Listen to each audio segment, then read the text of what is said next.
So, ich habe hier so ein schönes altes Axt, würde ich sagen, gefunden. Und ich glaube, die könnte ich hier nochmal wieder drauf stiehlen. Ich habe den noch übrig und habe das Ding übrig. Ich meine, die sieht jetzt vorne nicht so geil aus, aber ich habe meine andere schon weggetan. Und dann dachte ich mir, naja gut, okay. Ich habe es auch schon zweimal gebraucht. Und dann dachte ich mir so, irgendwie ein bisschen doof. Also machen wir die mal gerade fertig, mal ein bisschen sauber machen. War auch schon mal mit der Drahtbürste rüber und den restlichen Kram halt raus. Und dann stiemeln das Ding gerade einmal neu ein. Und dann, ja, gibt es wieder eine Axt. Ob das Ding jetzt 1,4 Kilo hier hat, das weiß ich nicht. Könnte auch schwerer sein, aber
Ich denke, für eine Axt sollte das hier ausreichend sein, ohne dass man sich da... Naja, man muss ja auch immer mal überlegen, man könnte ja auch davon mal abrutschen. Ne?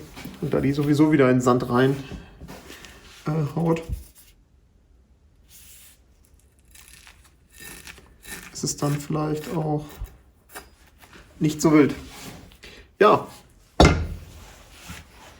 wie soll ich sagen, wenn euch das Video gefallen hat, dann dürft ihr gerne ein Abo da lassen. Ich mache öfter mal so Sachen, die mir so in den Sinn kommen. Wenn mir gerade mal was gefällt oder ich irgendwas sehe, was man nutzen kann oder reparieren kann, dann nehme ich euch gerne immer mit. Und ja, wie gesagt, wenn euch das Video gefallen hat, lasst gerne einen Daumen nach oben da. Und ich freue mich natürlich auch über ein Follow von euch.